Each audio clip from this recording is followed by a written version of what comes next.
សួស្តីអ្នកទាំងអស់គ្នាថ្ងៃនេះនឹងខ្ញុំនឹងធ្វើ vlog មួយដែលយើងទៅដើរលេងនៅឯភ្នំរាជទ្រព្យឬក៏រមណីយដ្ឋានភ្នំឧដុង្គផងដែរឥឡូវសូមទស្សនាទាំងអស់គ្នាចាសួស្តីអ្នកទាំងអស់គ្នាដូចជាអ្នកទាំងអស់គ្នាបានឃើញមុននេះហើយថ្ងៃនេះនឹងខ្ញុំនឹងធ្វើដំណើរទៅភ្នំរាជទ្រព្យឬក៏ភ្នំឧដុង្គដើម្បីផ្តិតនៅរូបភាពដ៏ស្រស់ស្អាតដូចជាចេញទៅដើម្បីនឹងមើលទេសភាពនៅទីនោះផងដែរ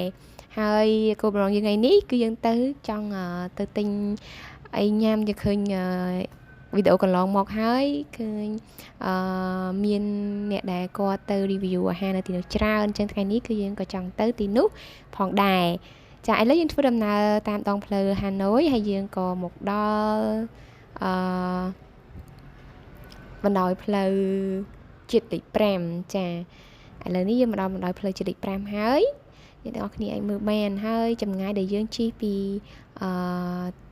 ភ្នំពេញមកដល់ឧដុង្គនេះប្រើរយៈពេលប្រហែលជា1ម៉ោងជាងឬ1ម៉ោងតិចតួចទេអ្នកទាំងអស់គ្នាតាម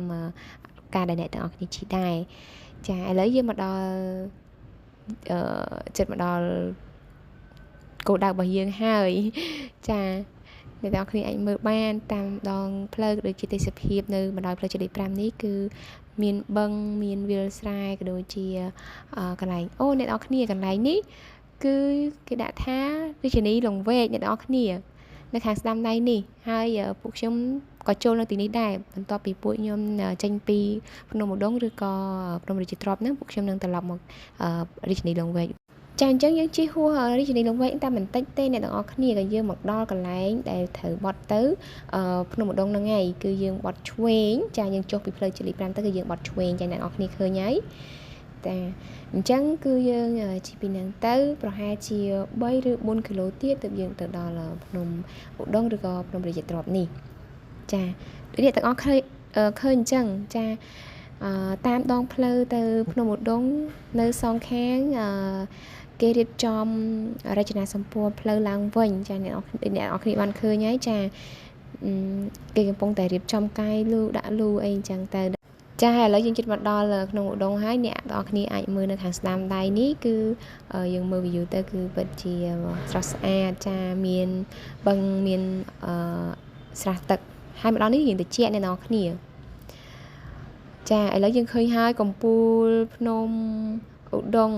អ្នកនរគ្នាឃើញកំពូលចែកដីចាសុំតើកំពូលភ្នំឧដុង្គកំពូលចែកដីហើយចាយើងមើលពីចម្ងាយគឺផុសឡើងនៅលើកំពូលភ្នំតែម្ដងគឺស្រស់ស្អាតប៉ុន្តែពួកខ្ញុំទៅនេះគឺពិតជាសោកស្ដាយដែលមិនបានទៅពីព្រោះតែថ្ងៃក្តៅពេកដូច្នេះពួកខ្ញុំក៏មានផែនការសារជាថ្មីគឺមកទិញអាហារនៅទីនេះយកទៅញ៉ាំនៅឯរាជធានីលង្វែកវិញចាអ្នកទាំងអស់គ្នានេះគឺជាទិដ្ឋភាពនៅតាមដងផ្លូវនៅ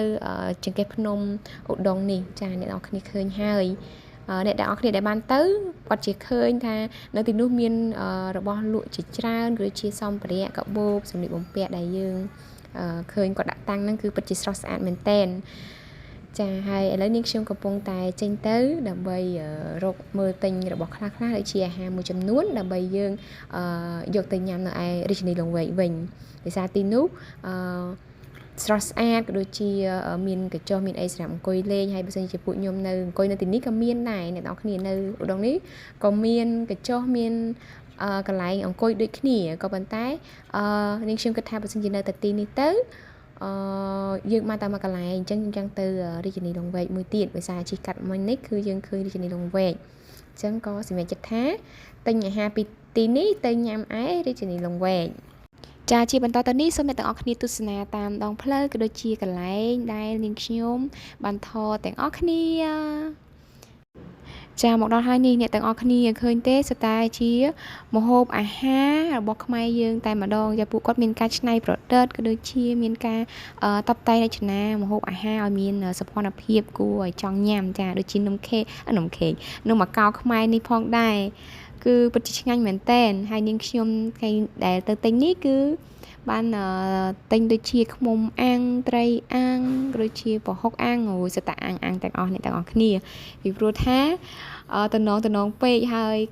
ទៅតែ2នាក់ទេបើញ៉ាំក៏ញ៉ាំអត់អស់ដែរអញ្ចឹងយើងទិញខ្លះហើយពេលហ្នឹងគឺទិញញ៉ាំអត់អស់មែនអ្នកទាំងអស់គ្នាក៏ប៉ុន្តែបាន ចែកទៅឲ្យអ៊ំដែលគាត់នៅឯរាជធានីលង្វែកខ្លះដែរ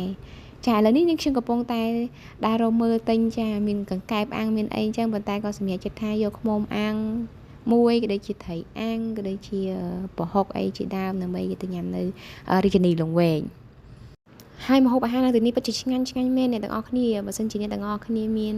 ពេលវេលាទំនេរពីកិច្ចការអីផ្សេងអ្នកទាំងអស់គ្នាអាចមកដើម្បីស្រូបខ្យល់អាកាសដូចជាមកញ៉ាំអាហាររបស់ពួកគាត់នៅទីនេះផងចាឥឡូវវីដេអូរបស់ពួកខ្ញុំក៏មកដល់ទីបញ្ចប់សូមអរគុណច្រើនអ្នកនរគ្នាសម្រាប់ការតាមដានដូចជាទស្សនាពីដើមរហូតដល់ចប់ហើយសូមកុំភ្លេចជួយ like និង share វីដេអូរបស់ខ្ញុំផងដែរអរគុណច្រើនសូមទស្សនានៅវីដេអូក្រោយបន្តទៀតបាយបាយ